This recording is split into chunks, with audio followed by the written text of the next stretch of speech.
জাতীয় সমাবেশ দীর্ঘদিন পর অর্থাৎ বাংলাদেশ জামাত ইসলামীর উপরে স্বাধীনতার এই 54 বছরের বিভিন্ন সময় আমরা কিভাবে মজলুম হয়েছি, নির্যাতিত হয়েছি, সাংবিধানিক রাজনৈতিক সব অধিকার হারা আমরা হয়েছি, সেই ইতিহাস আপনারা জানেন। 2024-এর জুলাই অভ্যুত্থানের মধ্য দিয়ে রাজনৈতিক পরিবর্তনের পর বাংলাদেশের মানুষের বাক স্বাধীনতা, রাজনৈতিক স্বাধীনতা, আমাদের সাংবিধানিক অধিকার যতটুকু আমরা ভোগ করতে পারছি সেজন্য আমরা মহান আল্লাহ তাআলার কাছে শুকরিয়া জানাচ্ছি এবং সেই সুযোগই আমাদেরকে এই জাতীয় মহাসমাবেশ আয়োজনের সুযোগ করে দিয়েছে। সেজন্য আমরা আল্লাহর কাছে খুব কৃতজ্ঞ এবং আপনাদের দেশবাসীর কাছে, প্রশাসন এবং যারা এই সমাবেশে সহযোগিতা করছেন তাদের প্রতি আমরা কৃতজ্ঞতা জানাচ্ছি। এই জাতীয় সমাবেশ ঐতিহাসিক সোহরাওয়ার্দী উদ্যানে ইনশাআল্লাহ অনুষ্ঠিত হবে। সমাবেশে সভাপতিত্ব করবেন আমাদের প্রিয় আমিরে জামাত, বাংলাদেশের নতুন বাংলাদেশ গড়ার স্বপ্ন সারথী, কোটি কোটি মানুষের প্রিয় নেতা, যিনি বাংলাদেশের রাজধানী থেকে শহরে, নগরে, গ্রামে, বন্দরে যেখানেই তিনি ছুটছেন, সফর করছেন, লক্ষ লক্ষ মানুষ তার কথা শোনার জন্য, দেখার জন্য সেখানে ছুটে আসছেন। আমাদের সেই প্রিয় নেতা ডক্টর শফিকুর রহমান, তিনি সভাপতিত্ব করবেন এবং এই জাতীয় সমাবেশে দেশপ্রেমিক সকল রাজনৈতিক শক্তি, ইসলামী শক্তিকে আমরা আমন্ত্রণ জানিয়েছি এবং এই জাতীয় সমাবেশে আমাদের জাতীয় নেতৃবৃন্দ ইনশাআল্লাহ বক্তব্য রাখবেন। এই সমাবেশ আহ্বানের কয়েকটা উদ্দেশ্য আমরা সামনে রেখেছি, যা আমাদের এই সমাবেশ থেকে উচ্চারিত হবে। প্রথম হচ্ছে আসন্ন জাতীয় সংসদ নির্বাচনকে অবাধ এবং নিরপেক্ষ করার প্রয়োজনে যে লেভেল প্লেইং ফিল্ড, রাজনৈতিক ময়দানে নির্বাচনকে নিরপেক্ষ করার প্রয়োজনে যে মাঠের সমতা প্রয়োজন, সে সমতা নেই। এই জন্য আমরা লেভেল প্লেইং ফিল্ডকে নিশ্চিতকরণের দাবি আমরা এই সমাবেশ থেকে তুলব। দ্বিতীয় হচ্ছে জুলাই অভ্যুত্থানে এবং তার আগে যে সমস্ত ফ্যাসিবাদীদের হাতে যারা নিহত হয়েছেন, জীবন দিয়েছেন, আহত হয়েছে, এই গণহত্যার বিচার অবিলম্বে সম্পন্ন করতে হবে। নির্বাচনের পূর্বে মানবতা বিরোধী অপরাধ, এই সব অপরাধীদের বিচার যেন জাতির সামনে দৃশ্যমান হয়, এটা আমাদের এই জাতীয় মহাসমাবেশের অন্যতম দাবি। এরপর অবশ্যই নির্বাচন সুষ্ঠু করার প্রয়োজনে গণ আকাঙ্ক্ষা অনুযায়ী আমাদের কতগুলো রাষ্ট্রীয় অর্গান এবং বিভাগের মৌলিক সংস্কার শেষ করতে হবে। এই মৌলিক সংস্কারের দাবি আমরা এই জাতীয় সমাবেশ থেকে আবার তুলব। যদিও জুলাই অভ্যুত্থানের পর সকল দেশপ্রেমিক গণতান্ত্রিক শক্তি সংস্কারের দাবি তুলেছেন, যে রাষ্ট্রীয় কাঠামোর মধ্য দিয়ে এই ফ্যাসিবাদের জন্ম হয়েছে এবং তারা কর্তৃত্ববাদী শাসনে আমাদের দেশের সমস্ত ক্ষমতা, রাজনৈতিক, মানবিক, সাংবিধানিক সবকিছু কেড়ে নিয়ে তারা বর্বর একটা যুগ তারা শাসন করেছে। এই কর্তৃত্ববাদী শাসক যেন আর তৈরি না হয়, এই জন্য আমাদের রাষ্ট্রের কাঠামোকে পরিবর্তন করতে হবে। এই জন্য সরকার যে সংস্কার প্রস্তাব দিয়েছে, ন্যাশনাল কনসেনসাস কমিশন, জাতীয় ঐক্যমত্য কমিশনের মধ্য দিয়ে জাতীয়ভাবে রাজনৈতিক দলগুলোর মধ্যে সংস্কারের মেজর ইস্যুতে ঐক্যমতের প্রচেষ্টাও সেখানে চলছে। এই প্রচেষ্টা সফল করা দরকার। বিফোর ইলেকশন মৌলিক এই সব পয়েন্টে সংস্কারগুলো শেষ করতে হবে। নির্বাচন কমিশন, সংবিধানের কিছু সংস্কার, প্রধানমন্ত্রী রাষ্ট্রপতির ক্ষমতার মধ্যে ভারসাম্য, দুর্নীতি দমন কমিশন, অনেক ইম্পর্টেন্ট এখানে আছে, জুডিশিয়ারি, পুলিশ অ্যাডমিনিস্ট্রেশন। রাজনৈতিক দলগুলো প্রস্তাব দিয়েছে, কনসেনসাস কমিশন তারা আবার একটা সুপারিশ দিয়ে এখন দলগুলোর মধ্যে ঐক্যমতের চেষ্টা করছেন। বাংলাদেশ জামাত ইসলামী এই ঐক্যমত্য কমিশনের প্রচেষ্টায় নিরলসভাবে তারা সময় দিয়ে যাচ্ছে এবং অবদান রেখে যাচ্ছে এই ঐক্যমতে পৌঁছবার জন্য। আমরা মনে করি কোনো ষড়যন্ত্র যেন এই সংস্কার কাজকে বিঘ্ন করতে না পারে। সংস্কার না হলে নির্বাচন সুষ্ঠু হবে না, আর একটা ফ্যাসিবাদের জন্ম হবে এবং আওয়ামী কালো যুগে যে নির্বাচন আমরা দেখেছি, দিনের ভোট রাতে হয়েছে, ভোট কেন্দ্রে মানুষ যেতে পারেনি, আমি আর ডামির ইলেকশন, এরকম কোনো ইলেকশন দেশের মানুষ মেনে নেবে না বলে আমরা মনে করি বিফোর ইলেকশন অবশ্যই আমাদের এই সংস্কার কাজ শেষ করতে হবে। এই দাবি আমাদের জনসভা থেকে উত্থাপিত হবে। নেক্সট আমরা দাবি করেছি জুলাই গণ অভ্যুত্থানে যারা শহীদ হয়েছেন প্রায় 2000, আহত হয়েছে 20,000-এর উপরে, শহীদদের পুনর্বাসন, আহতদের পুনর্বাসন এবং চিকিৎসা এখনো শেষ হয়নি। তাদের কান্না, তাদের চোখের পানি, তাদের আহাজারি এখনো চলছে। অনেকেই বিদেশে চিকিৎসার জন্য গিয়েছে, বাড়িতে বিনা চিকিৎসায় এখনো কষ্ট পাচ্ছে, হাসপাতালে আছে।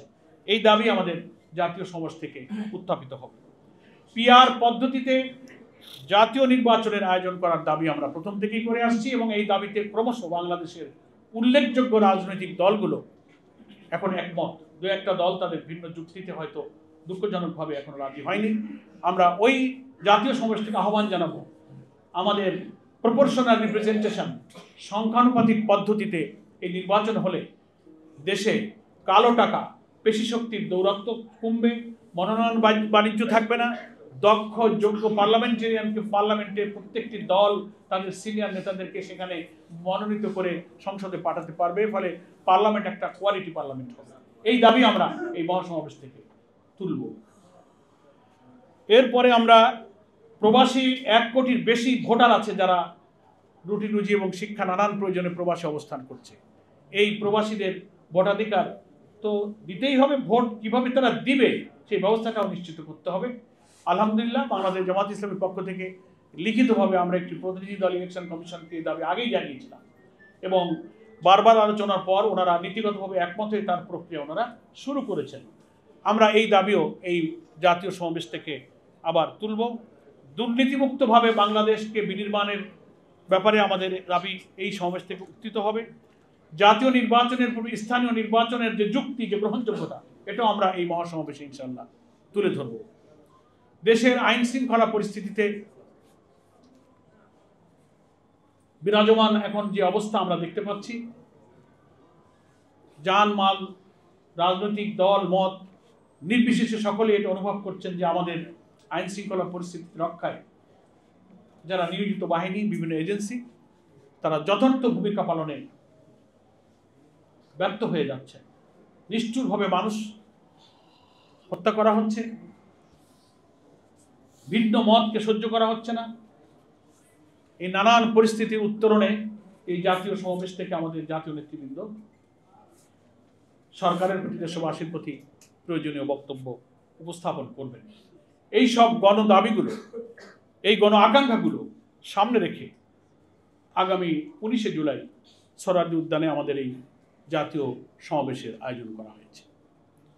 দ্বিতীয় পর্যায়ে আপনাদের সামনে আমি আমাদের এই সমাবেশের ব্যবস্থাপনা সম্পর্কে আমাদের গৃহীত কিছু পদক্ষেপ তুলে ধরছি।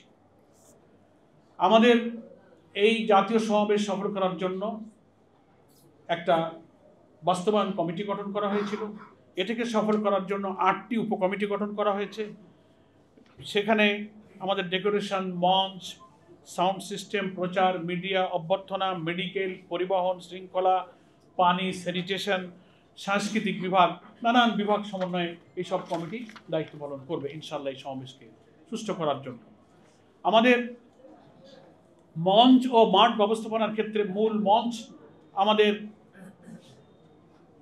যেখানে নেতৃবৃন্দ বসতে পারবেন 80 ফিট বাই 40 ফিট এবং 2 মঞ্চের পাশে আরও 140 ফিট লম্বা একটা বড় মঞ্চ হচ্ছে এবং সব মিলিয়ে মঞ্চের পরিমাণ দাঁড়াচ্ছে 220 ফিট লম্বা মঞ্চ হচ্ছে, আর এদিকে যাচ্ছে 40 ফিট।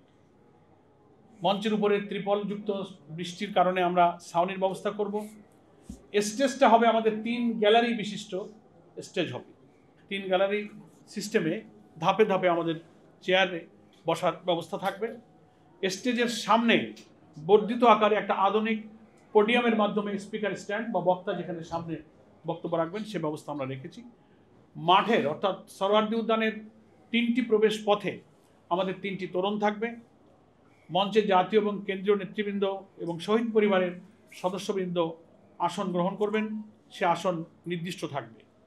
মঞ্চের সামনে আমাদের দুদিকে আরও চেয়ার থাকবে, 300, 600 চেয়ার সামনে থাকবে।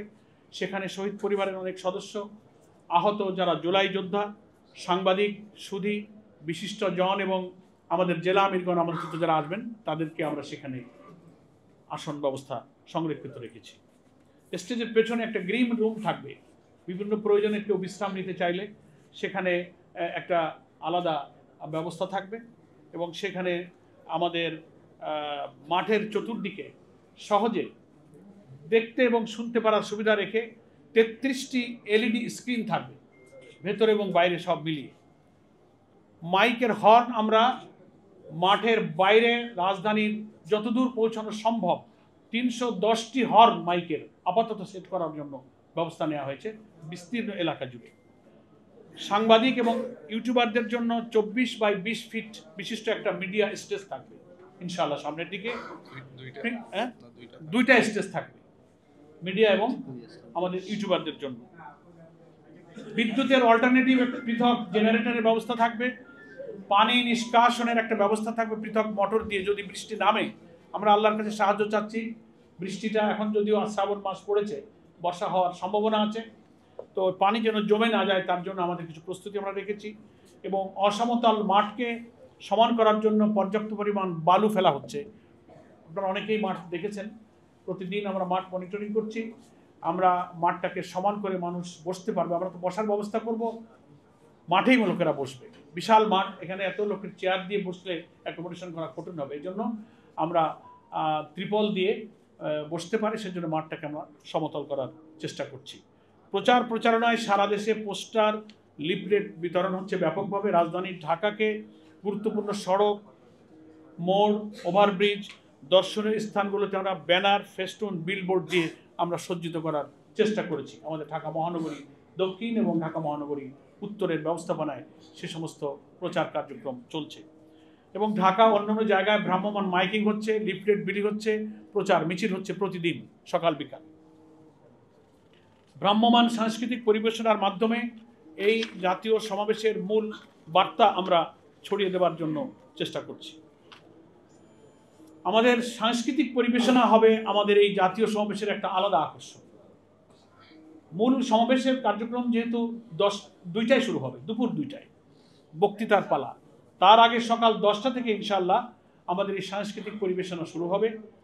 সেখানে কোরআন তেলাওয়াত, হামনাত, ইসলামী সঙ্গীত, কবিতা আবৃত্তি, প্রামাণ্য চিত্র প্রদর্শনী এখানে প্রদর্শিত হবে এবং পরিবেশিত হবে।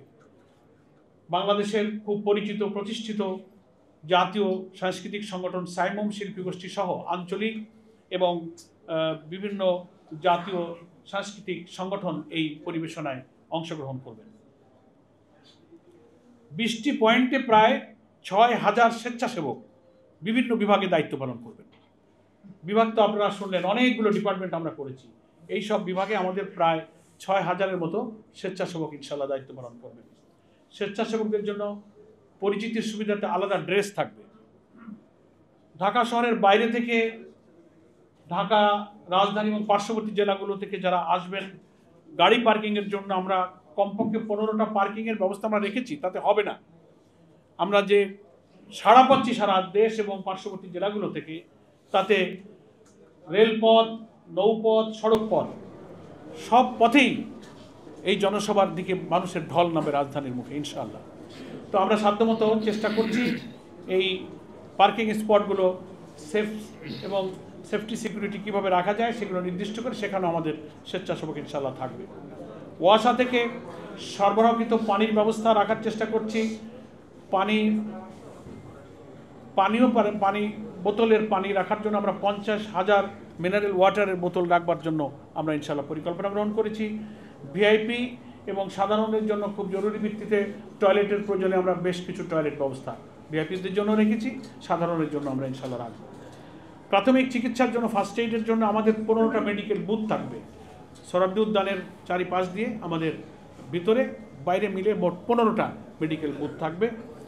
একাধিক বেড, প্রতিটি বুথে 2 জন করে MBBS ডাক্তার, জরুরি ঔষধ এবং অ্যাম্বুলেন্স সার্ভিস আমরা রাখবার ব্যবস্থা করেছি। আমাদের আইটি টিম এবং লাইভ সম্প্রচারের জন্য ফ্রন্ট ও ড্রোন ক্যামেরার সাহায্যে সমাবেশে উচ্চমানের ভিডিও ধারণ এবং তা সমাবেশস্থলের LED স্ক্রিনে প্রদর্শন করা এবং ফেসবুক, ইউটিউব সহ সকল সামাজিক মাধ্যমে লাইভ সম্প্রচার করা হবে আমাদের জাতীয় সমাবেশের কার্যক্রম।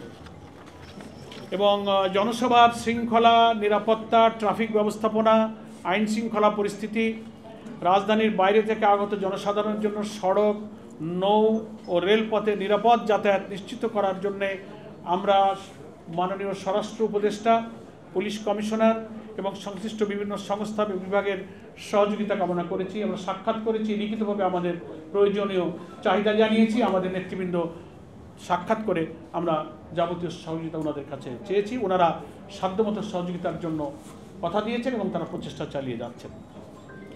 রাজধানী সহ সারা দেশের সর্বস্তরের জনগণকে জাতীয় এই মহাসমাবেশে অংশগ্রহণ করার জন্য এবং সর্বাত্মক সহযোগিতা করার জন্য আমরা দেশবাসীর কাছে আন্তরিকভাবে আহ্বান জানাচ্ছি।